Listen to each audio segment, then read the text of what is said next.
We're super excited today to be talking about influencer marketing.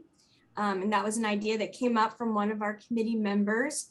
And I think will be something that will be very useful for all of us. Before we get things started, if this is your first time, I just wanted to point out that we encourage you to ask questions as you go in the chat at the bottom. And we will have a time at the end after Hayley's made her presentation to be able to address your questions.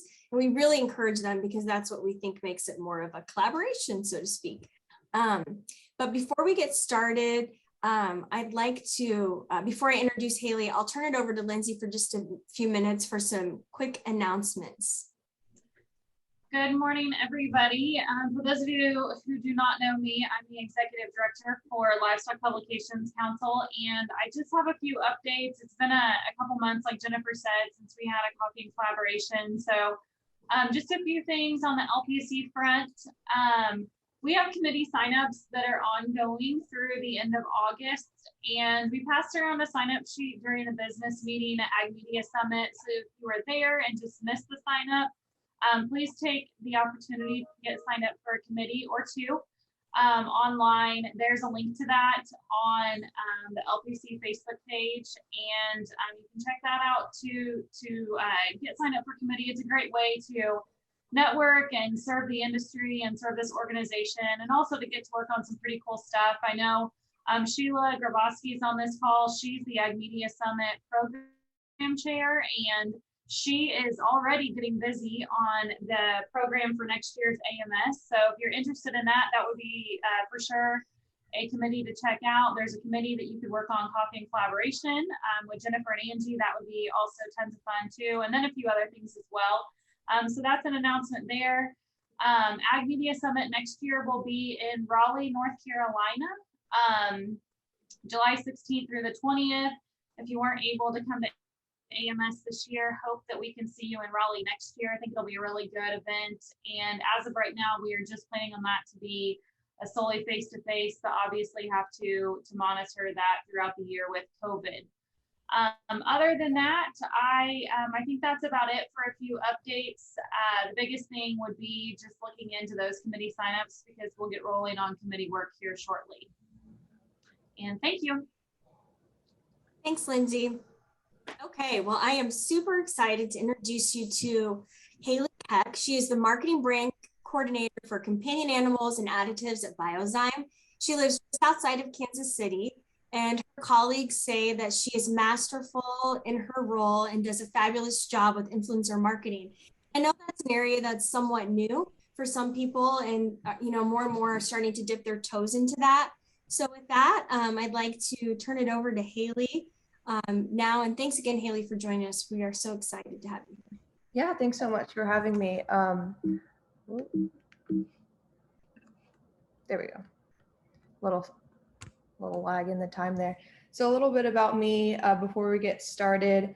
I was bit by the horse bug when I was young. That was basically the end of the story. Went to Kansas State back in 2014 through 2017, and I rode on the Intercollegiate Horse Show Association, also known as IHSA there. I did an internship with Merck, and then after graduating in 2017, I did an internship with Biozyme, which turned into my full-time position now as a marketing coordinator for companion animals, so dogs and horses, and also additive has been added to my role since then.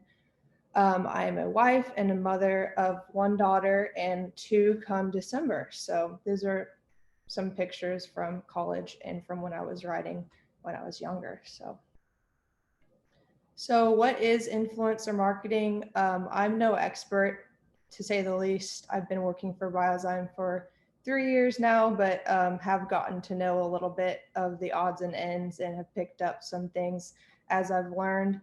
It actually started just as 5 or 6 ambassadors that we had at first, and it's now grown to about 40. So it's definitely grown, and I've had to really learn as I've gone. But by definition, influencer marketing is a form of social media marketing through endorsements or product placements by influencers, so people who have an expert level in their field. So in common terms, it's using FOMO, fear of missing out, via social media. So they use it, so I need it too, that sort of thing. So almost all brands are using this to an extent in their marketing plans now, especially in today's world of COVID, and everyone is just so much more digital nowadays.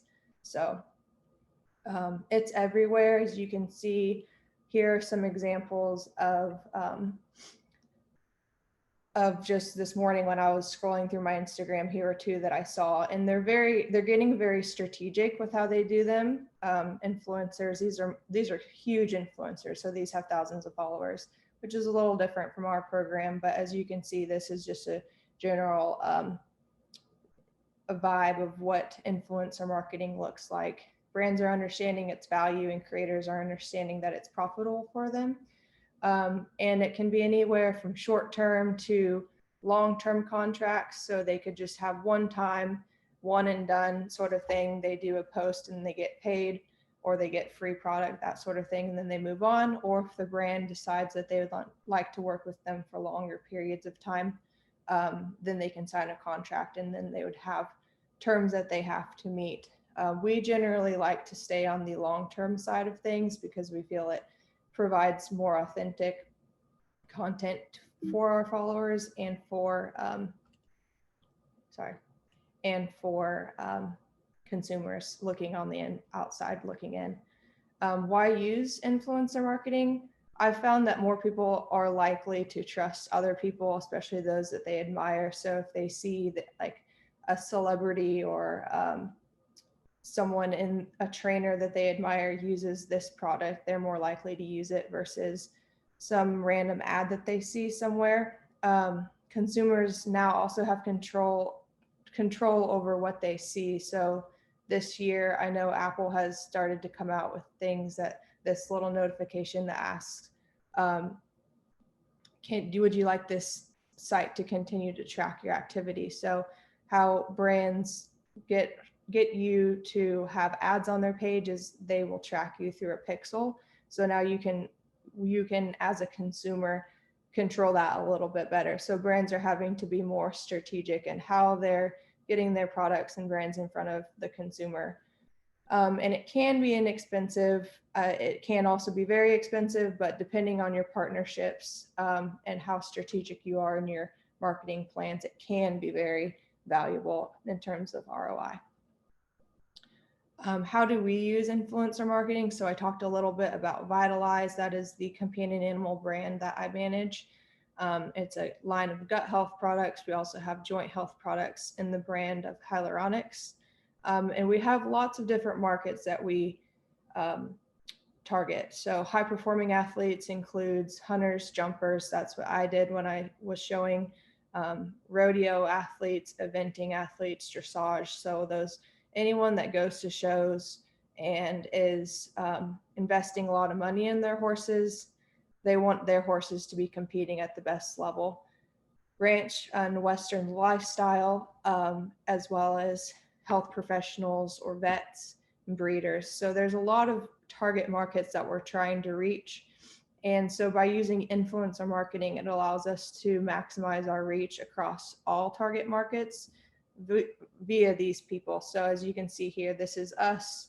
These would be representing our people. And then these are the people they get to influence, whether that's clients or followers. It's a little bit different per influencer. So again, this is our ambassador program is made up of industry professionals, influencers, creators that promote our products to their audience in person. So while they're at shows, they may wear a patch, or they may have our logo on their banners, on their stall banners, on their saddle pads, or it could be online that they make a post about us and promote us through their social following. And each one has an individual contract with expectations because they all are very different. And we also have 3 different segments of, they don't necessarily know this, but how we look at them and how we measure them. So we have our big names, so our brand awareness. These are our rodeo athletes, anyone at the Olympic level. We tend to spend more money or give them more product. This is a bit more big picture. So across, we're looking at an increase in organic search from them. Content creators or influencers, these are smaller, maybe more trainers, riders, bloggers. They might not have as big of as a following or influencer in their industry, but they are still relevant. And I do also try and do some short-term collaborations with these type of people. So if they're doing a giveaway, maybe ask if they're interested, or if it's a user, they might be interested in doing a short-term giveaway or post, and see kind of like a recruitment type thing, see if they might be interested in joining our team, or see if they would be valuable to our team before we would write up a contract.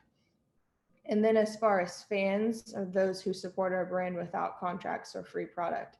So these people just want to be involved. I have a typo there, sorry about that. But they love to brag about their results. So if their horse had a really good experience with Alamond, say or our recovery gel, they just like to talk about it. They like to be involved with the brand. They like to be mentioned. So those people can be just as influential to their industry as well. And fans, I would say that's people who we don't have contracts with or anything. That's just, we maybe have sent them something in the past as a thank you, or they just love following us and they want to be a part of the brand experience. What do we look for in our ambassadors? So we looked for brand presence at shows. So for rodeo athletes, that means wearing a patch, wearing our apparel. So certain hunter jumper barns have stall curtains shown here. So they'll have to have a banner. So this helps us reach all industries, like I said, without paying to exhibit at every single show that they go to. So if we went to every single show that was out there, it would get very expensive very fast. So they help us reach those audiences better. It also helps us leverage their audience. So through designated posts that they put out, they also will tag us in their content, thanking their sponsors, that sort of thing. And then sometimes they'll do giveaways with us. And then they're also required to share our posts or blogs or product launches. Another big thing is resurfacing their content. So if they put out something, for instance, this was put out last week, and then I was able to resurface it as a use on our social media and on our website. And then we also get to claim them as our spokespeople, right? So in ads and commercials, we can say that they are on our team. It's all about creating the hype around our brand. And people really like being a part of that. So some examples of brand awareness. So our NFR campaign last year was called Greatness is in Your Horse, and it featured a couple of our ambassadors, including Haven Midget and Emily Miller, who is now Emily Beisel. And it was more of a feel-good type commercial, and it was played at the NFR a couple times.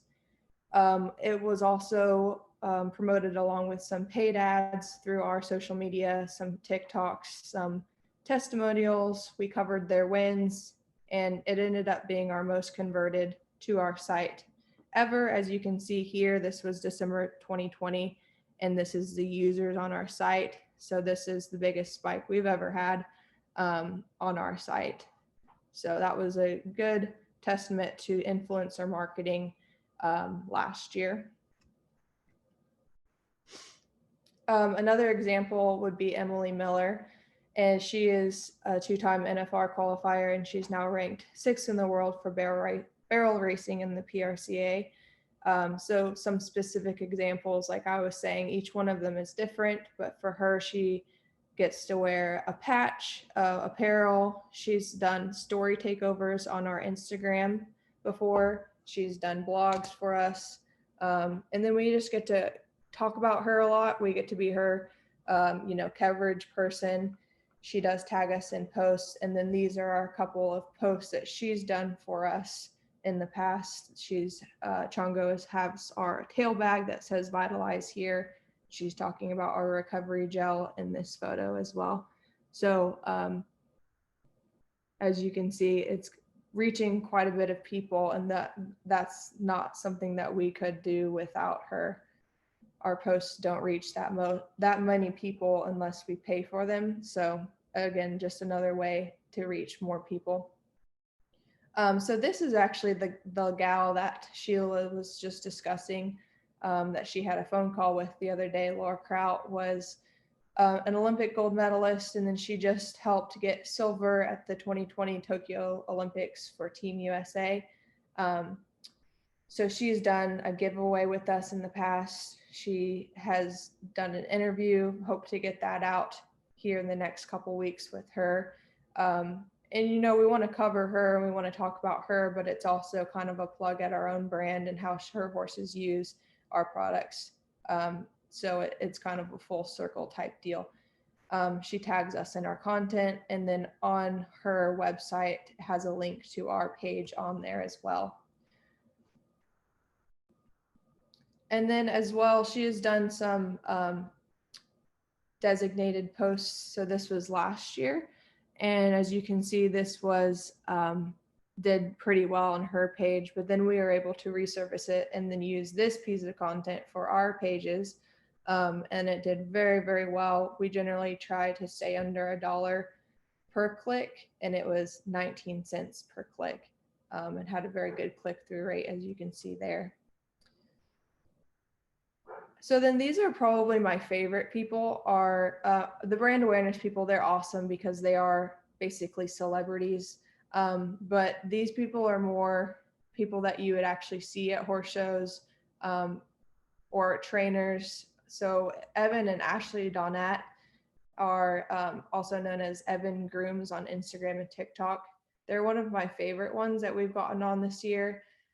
He makes videos and TikToks about horses and humor, and they're just funny. People don't really realize that they're ads until they've watched it, and they're like, wait a second, I think that was an ad, and they go back and watch it again. So he just is starting to take off in his influencer career, and I picked him up at the beginning of the year. I just sent him some products, said, you know, if you're interested, use it. Would love to work with you a little bit, see if you could create some fun content for us. And he jumped on it and he just went for it. And he started with probably 80,000 followers on TikTok and then hardly none on Instagram. And now he's grown to like 30,000 followers on Instagram. So in total, he's got 161,000 followers. That might have gone up because that was from last month. And then his engagement rate on his most recent video that he did for us was 10%, which is just crazy when the average engagement rates are much lower than that on Facebook. I believe it's 1.6 is the average engagement rate. And I was going to show one of these. So this is just an example of what his videos look like. Okay, feels good, but not enough. What else you got? Oh, feels good, but this heat, I'm exhausted. There's got to be something more. There's got to be something more. You have blazing? Oh! Okay. This heat's not stressing me out anymore. Seriously, though, use it on the horses. Here you go, buddy. So that's just an example of his work. And as you can see, it reached a ton of people. And when we work with people like this, we're able to see their insights as well. So these are his insights to this video and then the other video that he did. And as correlating to our site conversions, normally we're about 5 to 10%. And then when he posted this video, it went up to 25% to find a dealer, which means where can they go and buy our products, where they can find a dealer to buy our products. And then as you can see here, a direct link we gave him to put in his profile, which we don't do that for all of them, but some of them, if they're more tech savvy, we will give them a link. And his direct link had a 16% find a dealer and then 48% engaging the page. So they also went and looked around on our page afterwards. So that's just one of my personal favorites that I love to share. Here are some other examples of influencers. So these are trainers, writers, or bloggers. Lynn Szymanski is an eventing. She's a pretty high level eventing trainer.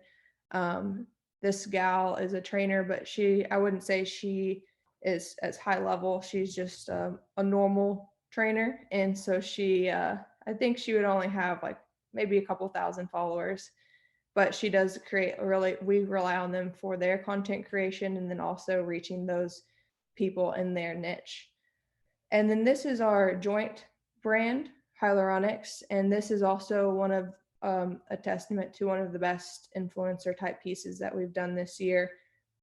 A gal who is a trainer in California posted this video on her page, and it was 1 week on or 1 week after hyaluronics, and it's a video of before and after. And then she added a testimonial about how she didn't ever believe in joint supplements, but then she tried it and she's seen a significant improvement. So now we've resurfaced that video and used that on our ads as well. So it's just a short video before starting. He's pretty short in his strides. His back is a little tense. And then 1 week after hyaluronics, he's more free. So we've continued to get feedback from that video even now, and that was posted back in January. And then these are just some more fun trainers, so again, these are the smaller type influencers. This gal works for Smart Pack actually.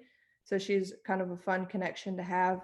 And she has, I think, 5,000 followers and then kind of like a pod of people who follow her. So she's not a trainer, but she definitely has an influential circle. Sorry. This is a trainer in Ohio who just took a fun photo there. Again, we just love these fun photos. I love posting these on our page as well after that they have shared these. And then this is a story from one of our trainers who was talking about the products that she uses in her feed room. And then a couple other examples.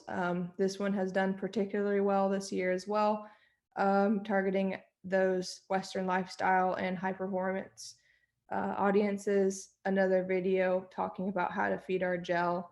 And then this was a testimonial from one of our fans that started as a fan, and then she kept raving about it.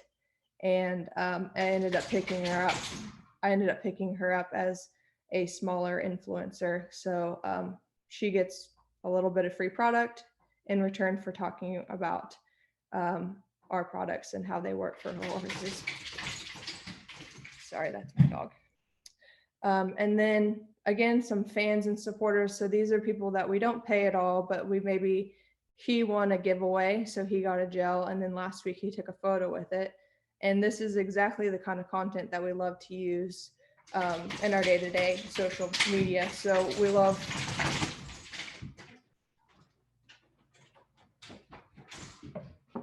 excuse me, that was my dog. So we love to use these kind of people because they're your genuine followers who really love your products. They're not going to post something unless they really, really love something. And we hope that our influencers and our brand awareness people are that way too. And we know that they are because they have to go and use the products for several months before we sign them on. But you really truly know that these people love them because they're really not getting anything in return. So these are a couple of our other people who have used our products and then gone to review them on our website. And these people, again, like I said, can be just as influential as some of those others that we're using in our program. So, and that is all that I have for you today. If you have any questions, I'd be happy to go over them. Awesome. Thank you so much. That was really great and super informative. I know that our family has, from time to time, posted pictures with products because we do enjoy using them, but also I feel like in the show industry, it seems like there's a lot of people doing exactly that, like maybe giving out free products or getting something here or there, and then taking advantage of seeing people, wearing their hats or, holding a bucket of their feed and then resharing that on social media. Are you seeing more and more people like it? To me, it seems like there's more and more of that happening right now. Why do you think that's so? And kind of what's your perspective on that? I honestly think that a lot of it goes into like the hype of the brand. For our brand specifically, it's kind of new. It's been around for a few years, but it's definitely kind of surged recently, and so it's a little bit people are just want to be involved, I think. And if they do have good results, I think that a lot of them just want to get it out there and let them know that, hey, my horse did this, and then 30 days, 60 days later, gained X amount of weight. And I think that they really do care, and they want to brag a little bit, like this happened to me and I could be influential to you. And then I think that the rise in influencer marketing, everyone kind of wants to be an influencer, whether they're cut out for it or not. So I think that's where the fan part of it comes in too. So they may be also wanting to like cut a brand deal in the future. I think that some people are always kind of thinking in that way, like maybe they'll want to work with me. So they are continuing to tag brands in their content, and they don't mind if we use them, with permission. We always ask for permission, but they almost see that as fun to be featured on a brand page, even though we're not a huge brand at this point. Now, is there such thing as like bad influencing, or have you ever dealt a situation where somebody was like mishandling promoting your product or something?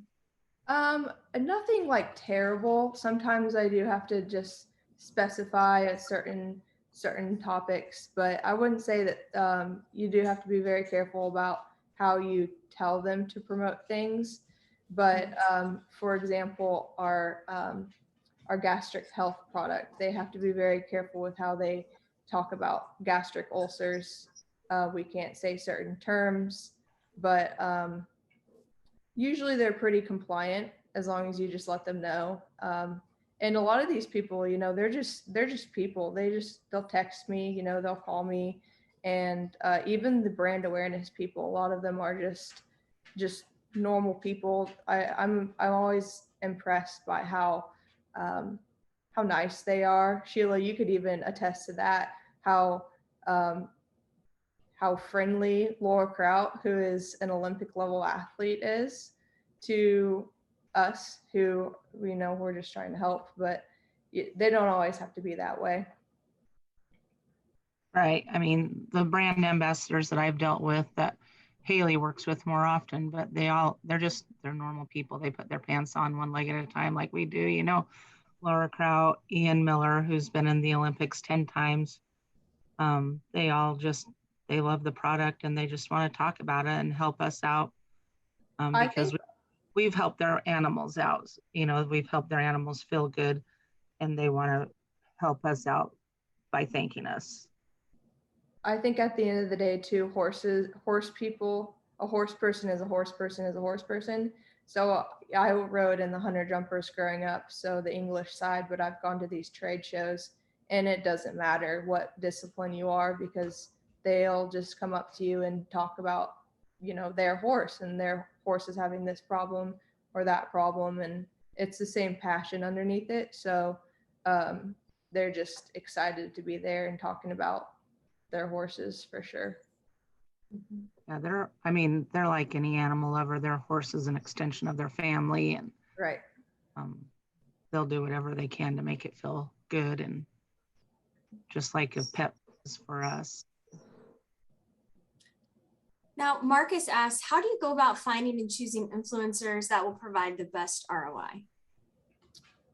So we do kind of try and test run them a little bit. So we'll send them product and make sure that they actually like it, because I think that comes down to the main thing. If they like the product, they're going to use it. And if they're going to use it, they're going to see results.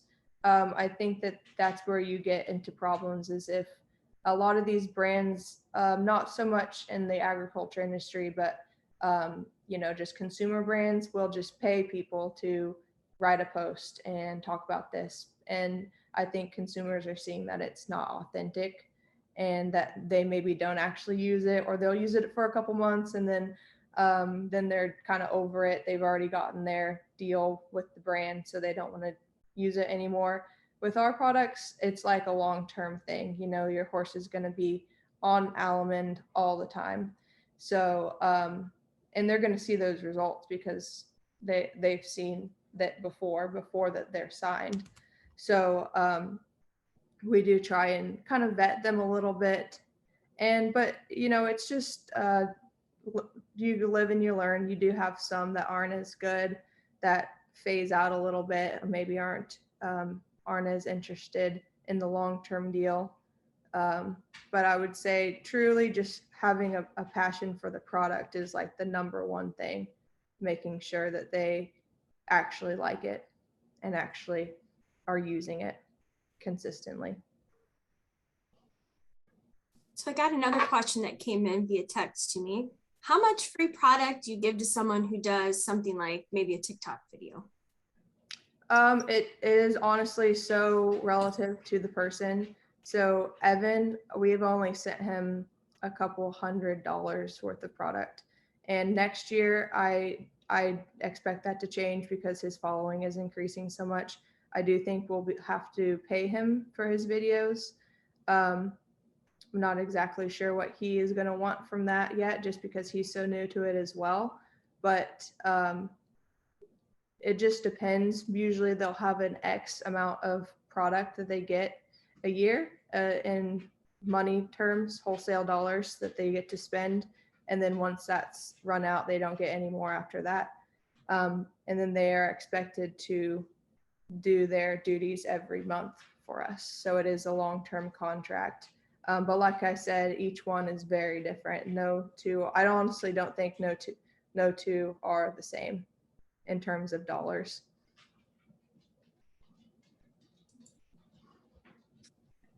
There's still time to ask questions so they can be answered by the expert here. Does anybody else have any other questions? I guess Hayley. Oh, sorry, go ahead. Hi, it's Christy. I work with Hayley at Biozyme. If you don't know me, sorry, my video isn't on. I was just going to say, we also use ambassador and influencer marketing with our SureChamp brand. So in our show livestock industry, and most everything that Hayley said is still the same across the board. The difference is that's all only product driven. So we don't have anyone that's on any kind of a paid system. But for there, we seek out people that we know like the products same way, use the products, and we feel like have a following and a reach that will make an influence.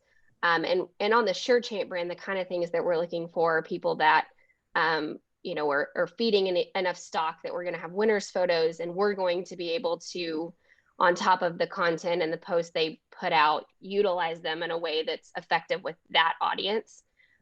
So it looks a little different. It looks more like sharing of their winners photos and that kind of thing versus so much product driven.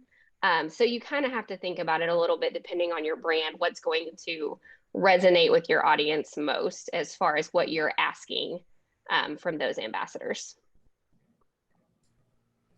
Hayley, I have a question. Yes. Do you have any thoughts on the shift on Instagram that it's moving away from like a picture sharing app to more of video, and there's more of a push to reels? I've seen, especially in relation to influencers, I've seen some influencers commenting on that some love it and some really hate it. And I think it's interesting, I think there's so much cross sharing between TikTok and Instagram reels, but I've been a little bit surprised to see influencers commenting on not liking that shift to videos, and even having to use more reels just to show up in that ever-changing algorithm. Yeah, I think it's going to be a challenge for everyone, even as a brand manager myself. Planning is going to look so different. I do use Reels, but it's a lot more thought out versions of content creation. So I do think it's going to be difficult. And I think that we are going to have some that will kind of go with the trend. And like Evan, like I was saying, Evan, he's gone with it and he's going to do really well with that. But then I think we have some that will never do that. I think that that's just not in their repertoire to ever do. So I think it's going to be interesting to see the shift in the next year or so. What I think is interesting about it is how quickly the viral content on TikTok and Reels change. I mean, it's like week to week what song, or what dance or what way to answer questions, the fancy like song I think has seemed to hang around a little bit longer than others, but it's like almost every week there's something different. New, which I would think would be even more challenging to keep up with. Yeah, and there's if you don't know people who are also on TikTok or Reels, if you put that out there and they don't understand it, because they haven't been on it, TikTok is a very acquired taste. So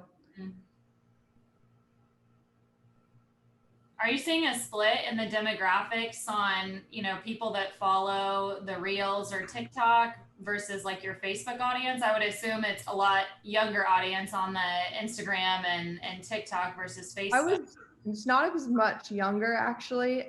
There is more reach on TikToks and Reels, and particularly Evan's Reels. So the TikToks are more just fun, like they'll comment on his actual content, maybe not as interested on the products, but then on his Instagram he'll post the same exact content and it'll be more people interested in where to buy, interested in product questions. So that's a little bit interesting to see that people are more interested in actually making purchase decisions on Instagram Reels versus TikTok. And there's more engagement on TikTok though.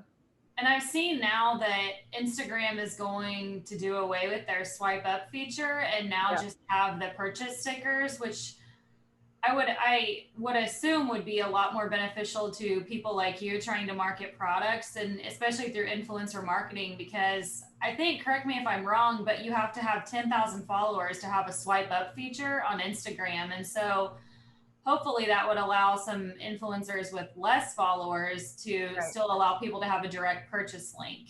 Mm-hmm.